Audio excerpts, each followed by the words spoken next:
Partai Golkar sudah menyiapkan dari awal, penjaringan, termasuk sempat ketemu bersama, kemarin itu kami dengan, P3, P3, dengan PBB, PBB. dengan Assalamualaikum warahmatullahi wabarakatuh. Berjumpa lagi dengan saya Syahid Mujtahidi tentunya dalam program Ngopi, Ngobrol Politik. Di sini telah hadir narasumber kami untuk menemani program Ngopi ke depan, terutama pada edisi bulan Ramadan ini. Cuman kita bukan mau bicara soal Ramadan. Kita mau bicara soal politik. Karena yang hadir adalah Ketua Partai Golkar Pamekasan dan sekaligus anggota DPRD Kabupaten Pamekasan terpilih untuk periode 2024-2029 nanti, Pak Riza Ikhwan Mutakin atau biasa dipanggil oleh Pak Wan. Selamat datang di studio kami. Ini udah keberapa kalinya udah. Ya. Assalamualaikum warahmatullahi wabarakatuh. Selamat malam ya, pemirsa KTV. Semoga di bulan Ramadan ini kita bisa menjalankan ibadah puasa dan mendapatkan rahmat, nikmat serta hidayah dari Allah Subhanahu wa taala. Amin. Pertama saya mau ucapin selamat terlebih dahulu. Jadi salah satu caleg yang terpilih pada Pileg 2024 kemarin. Alhamdulillah. Sebelum bahas soal pilkada nanti, saya pengen tahu nih gimana udah melalui pertarungan yang agak alot, apalagi Dapil 5 kemarin kan juga alot kayaknya. Ya alhamdulillah ya, berkat doa teman-teman serta ikhtiarnya Mas Syahid juga ya. Iya. Yang juga sering podcast ini.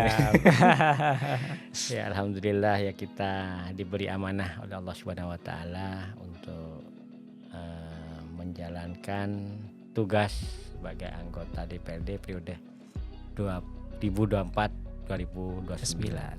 Insya Allah. Apa nih tekad sebenarnya setelah menjadi caleg yang terpilih, walaupun belum dilantik, masih nanti pelantikannya. Apa nih tekadnya yang akan diwarnai nanti di DPRD Kabupaten Pamekasan? Ya paling tidak alhamdulillah Partai Golkar kemarin mendapatkan 3 kursi. Ya. Kurang 1 kursi untuk 1 fraksi. Ya kita masih nanti kita membangun komunikasi dengan partai politik atau karena kan harus terbentuk fraksi. Jadi untuk terbentuk fraksi kita butuh minimal 1 atau lebih kursi dari partai lain. Itu sudah dilakukan komunikasi terkait untuk itu atau masih menunggu nanti? Ya sudah mulai, sekaligus ini situasi atau kondisi saat ini kan juga menjelang pilkada yang kebetulan Pamekasan 2024 juga ada kontestasi pilkada ya. Iya. Sebelumnya kan juga pernah nih nyalon dan berkontestasi di Pileg. Apa nih yang membedakan antara Pileg yang 2024 sekarang dengan yang sebelumnya? Ya sebetulnya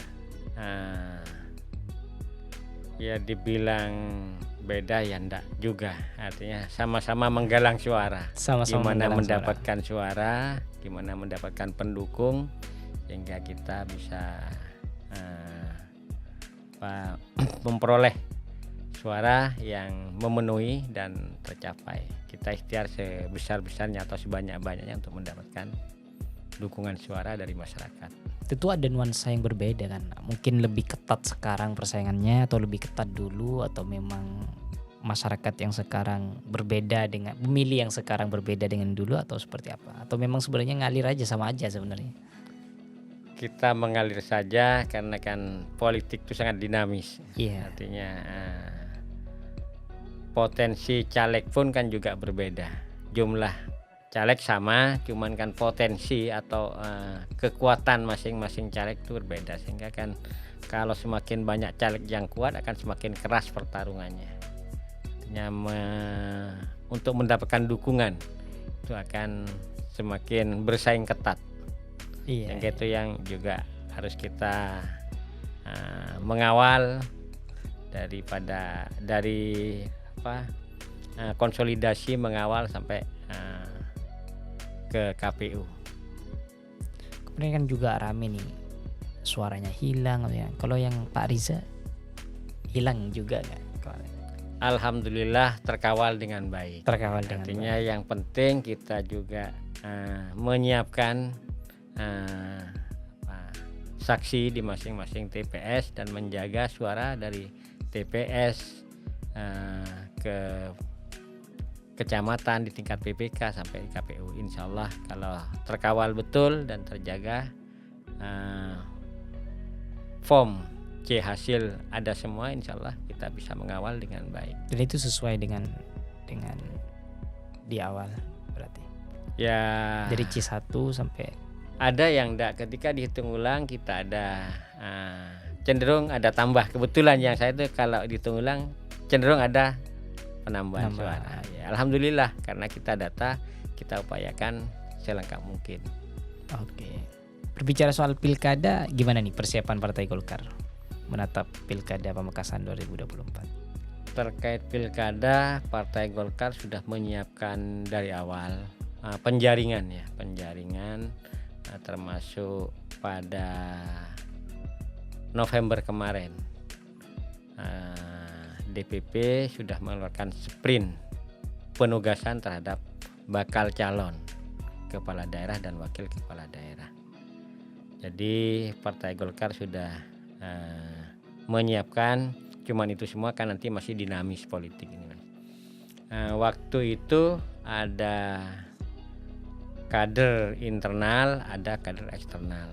Yang kebetulan yang dari kader internal itu saya selaku Ketua DPD Kabupaten Pamekasan, dan yang dari eksternal ada Pak Fatah Yasin sama Pak Toto Hartono.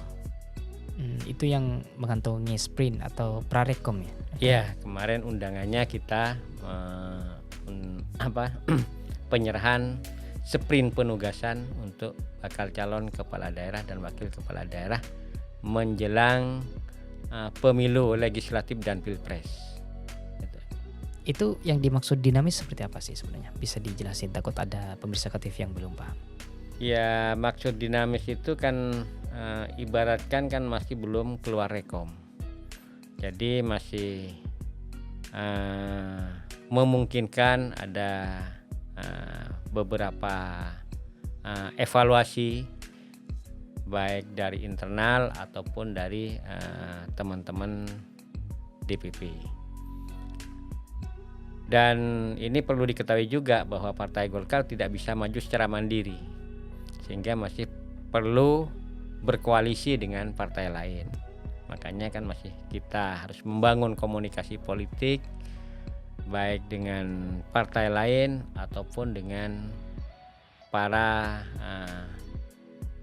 calon yang berpeluang untuk mempunyai elektabilitas yang cukup di Pilkada 2024 ini.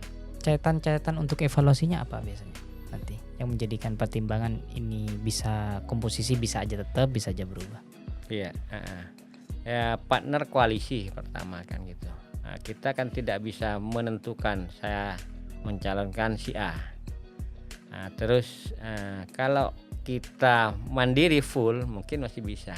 Cuman kita kan keberadaan kita kan cuman punya 3 kursi, sehingga kita harus tahu diri juga bahwa kita juga masih butuh beberapa partai untuk sama-sama mendapatkan syarat masuk minimal kan 9 kursi 20% ya, untuk menjadi syarat untuk rekom mencalonkan sebagai pengusung bupati dan wakil bupati. Kebetulan memang di Pamekasan untuk yang kursi terbaru kan belum ada yang sampai dari 20%. Iya, belum ada yang sampai. Paling tinggi 7 kursi. 7 kursi. Ada jadi, sekitar 3 partai yang 7 kursi. Ya, kira-kira 3 partai. 3 partai. Ya. Ya. sejauh ini apa nih langkah-langkah yang dilakukan untuk menuju itu? Selain ada sprints yang dikeluarkan sebagai surat rekomendasi kepada 3, Pak Wawan, Pak Fatta dan juga Pak Toto, apalagi yang dilakukan sebenarnya? Yang pertama kita menguatkan konsolidasi internal partai. Selanjutnya kita membangun komunikasi dengan partai-partai politik yang lain untuk mencapai kuota dan siapa nanti yang akan dicalonkan sebagai kepala daerah atau wakil kepala daerah. Ini kan butuh proses semuanya, dan itu pun tidak lepas dari hasil survei masing-masing, elektabilitasnya seperti apa. Kalau elektabilitasnya memungkinkan dipasangkan calon bupati dan wakil bupati, calon bupati A dengan wakil bupati B dipasangkan, akan elektabilitasnya bagus, kita menyampaikan nanti ke DPP untuk paling tidak dilakukan evaluasi, baru nanti dikeluarin rekom untuk sebagai calon bupati dan wakil bupati. Kira-kira itu. Udah berapa partai yang mulai komunikasi dengan partai? Ya, kita komunikasi sebetulnya dengan beberapa partai. Ada kemarin sempat kita ketemu pasca pileg gitu ya, kita ketemu ada teman Demokrat, ada P3, ada PBB, ada PAN, ketemu juga teman PKS. Ya kita ngobrol-ngobrol santai, paling tidak kan serap informasi, cek recheck, menyamakan frekuensi istilahnya. Menyamakan frekuensi ya. Barangkali nanti bisa menjadi poros. Dan ini kan juga kewenangan ini ada di DPP nantinya. Kita sebatas ikhtiar untuk melakukan komunikasi politik antar partai di Kabupaten Pamekasan. Pas ketemu apa aja nih yang dibicarakan? Ya, itu bertemu bersamaan dengan PBB, terus Demokrat, PKS, 3 itu berarti ya? Yang sempat ketemu bersama kemarin itu kami dengan P3, dengan PBB, dengan PAN. Dengan ya. PAN. Dan di lain waktu kapan hari juga ketemu P3 sama Demokrat. Ngobrol-ngobrol lah, kita biasa berarti berteman ya. Yang pertama ketemu itu sama P3 dan Demokrat. P3 Demokrat, ada PKS gitu. Ada PKS ya, juga. Di sela-sela ini kita ngobrol juga gimana bareng berarti. Ya.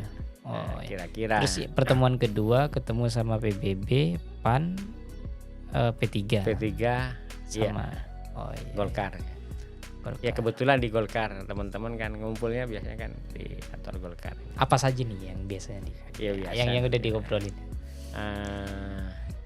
Yang ngobrol ini yang ringan-ringan dulu ini perkembangan politik terkini, kira-kira kandidatnya siapa di antara ini teman-teman partai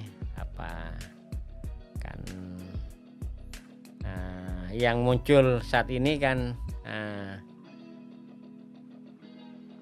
dari eksternal rata-rata, yang dari internal ya adalah sebagian internal partai politik. Berarti waktu pertemuan itu memunculkan nih dari Golkar ini nih figurnya ada Pak Wawan, yang ada Pak Fatta dan juga ada Pak Toto. Iya.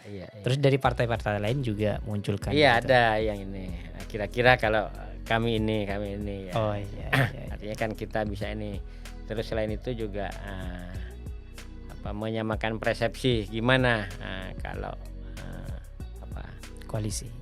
Dipastikan berkoalisi, apa yang ini poin-poin yang kira-kira ya ringan-ringan lah ini. Bukan ringan itu, udah menuju ke ya kita biasa ini.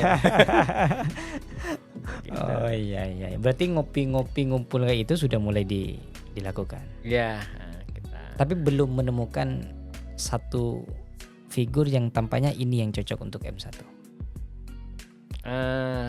dan dari perkumpulan tersebut.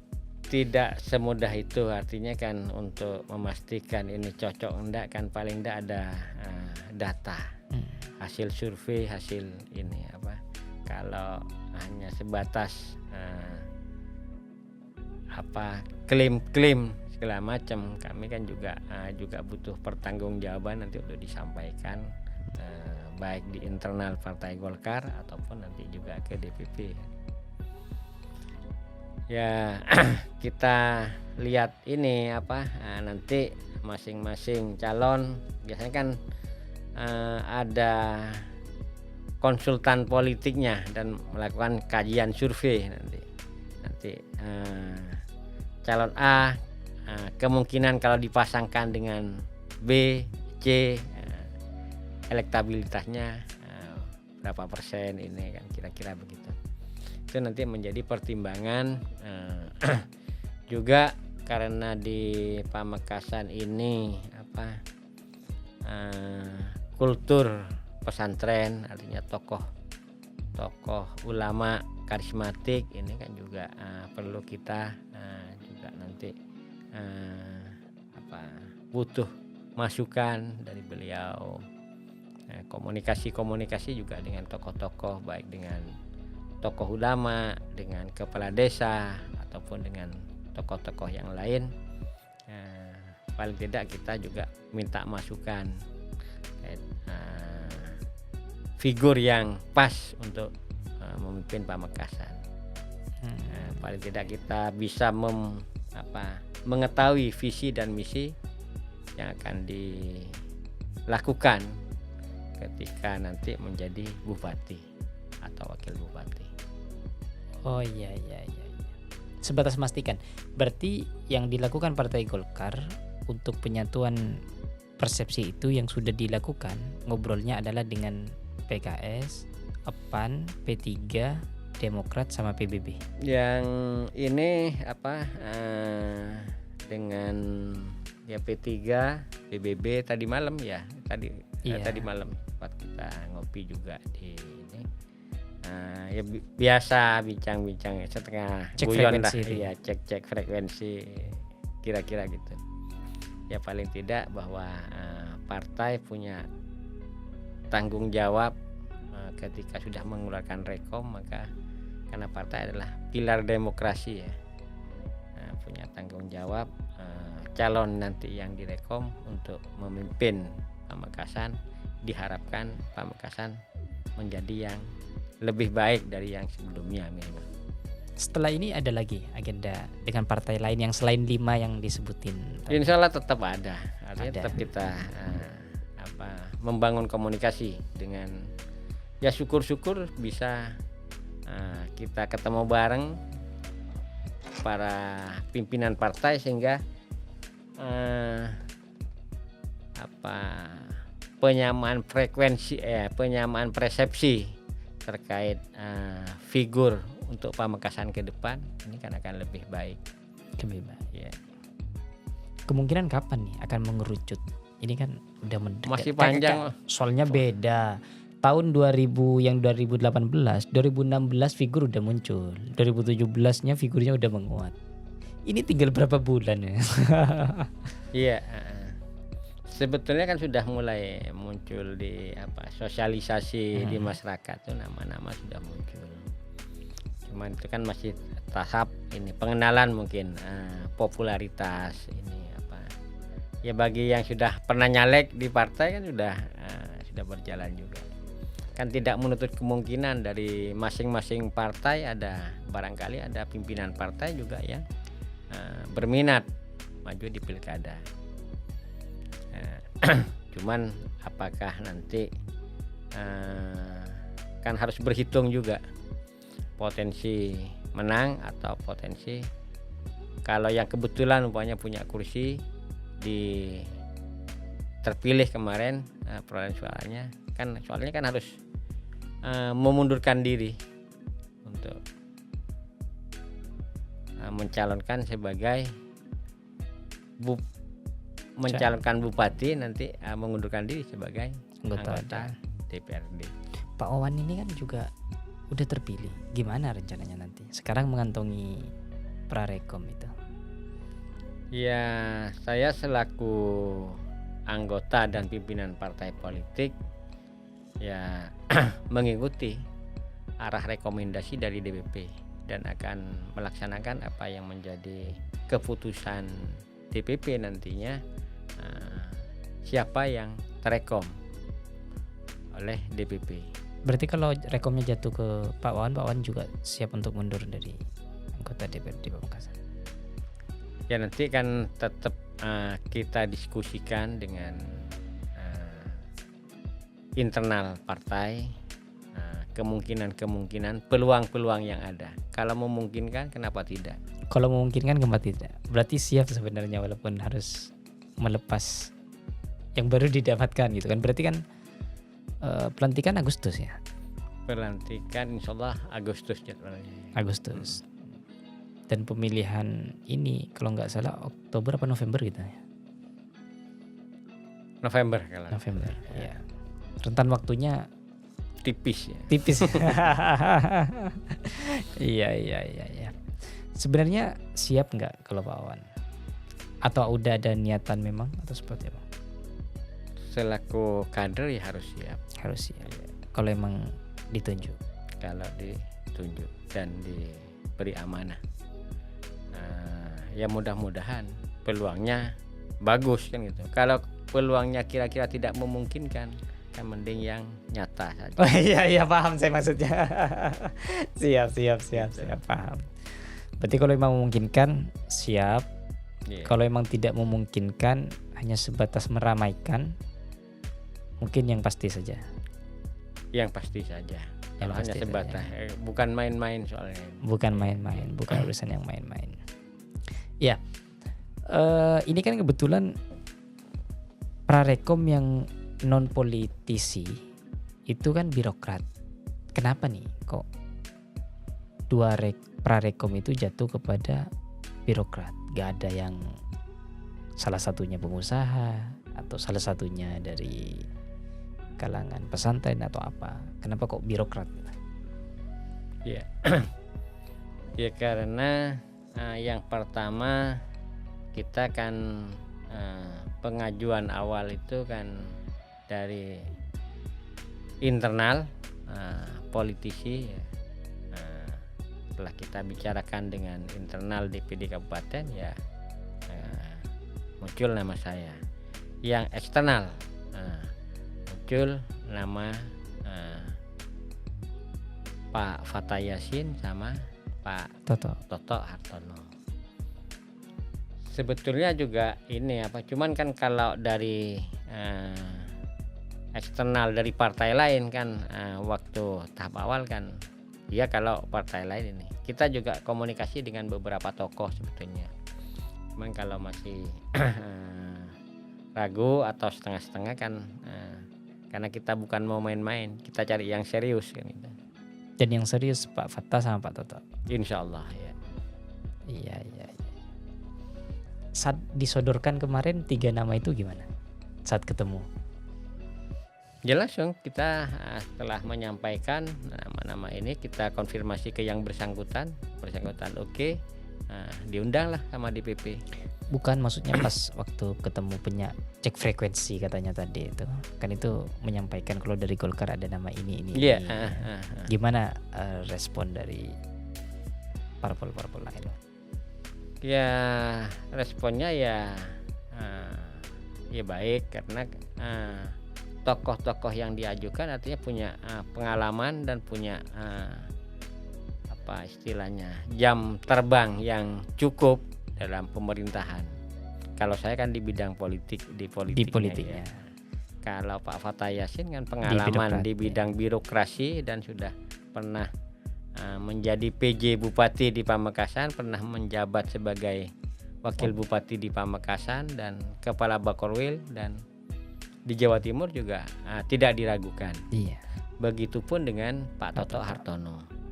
Jadi memulai karirnya di Pamekasan sudah hafal betul mungkin karakter tipikal mau diapakan Pamekasan minimal punya modal itu. Ya. Iya. Ya, apa tuh namanya? Kemungkinan itu kalau prediksinya Pak Wawan, koalisi-koalisi ini akan terbentuk di sekitar bulan berapa? Kalau melihat perkembangan sejauh ini. Ya karena butuh proses, Mas. Karena ini nama-nama yang muncul, yang beredar kan masih belum memunculkan. Cuman Golkar ya yang sudah memunculkan ini sprint penugasan itu. Kita kan masih belum tahu ada calon A minat jadi bupati atau wakil bupati, cuman masih belum mengantongi partai. Ini kan juga masih butuh proses, minimal kira-kira elektabilitasnya cukup enggak kan gitu. Nah itu juga mudah-mudahan proses ini bisa berjalan dengan baik dan dilancarkan sehingga Pamekasan nantinya punya bupati dan wakil bupati yang memang bisa berbuat dan bisa lebih memakmurkan dan lebih baik dari yang sebelumnya. Iya. Terakhir nih, apa yang ingin disampaikan setelah terpilih menjadi DPRD Pamekasan, anggota DPRD Pamekasan, apa yang disampaikan kepada masyarakat di Pamekasan? Ya paling tidak kita, karena tugas di DPRD itu legislasi, budgeting dan kontrol. Ya kita legislasi itu membuat perda-perda, Undang-undang. terus budgeting kita juga Penganggaran. penganggaran. Artinya kan kita mengawal proses anggaran dari aspirasi masyarakat, proses pembahasan sampai nanti turunnya peraturan Perbub itu ya. Iya. Begitupun dengan kontrol apa yang sudah kita anggarkan direalisasikan enggak oleh eksekutif. Pengawasannya di Ya, situ. pengawasannya. Jadi ini bagian dari amanah dan insya Allah kita akan ikhtiar untuk menjalankan amanah, semoga dipermudah oleh Allah Subhanahu wa taala. Amin. Ya, sahabat KTV, tentunya yang bisa dimaknai dari perbincangan kali ini, kalau berbicara soal politik itu akan berjalan sangat dinamis. Yeah. Kenapa? Karena ketika sekarang pilihan sementara adalah A, bisa aja nanti pilihan ketika di detik-detik terakhir itu bisa berubah. Maka dari itu semuanya masih mencoba untuk, partai politik mencoba untuk menyaring figur-figur yang memang betul-betul baik. Kedinamisan ini bukan berarti untuk meragukan figur yang sudah ada, tapi cuman pengen tahu seberapa besar apakah figur yang sudah ada tersebut itu elektabilitasnya terus naik atau memang stagnan, atau memang ada figur lain yang elektabilitasnya memang lebih tinggi. Termasuk juga ketergantungan terhadap hasil dari komunikasi koalisi nantinya, figur mana yang akan ditentukan. Itu saja dari saya, Syahid Mujitahidi, undur diri. Wassalamualaikum warahmatullahi wabarakatuh.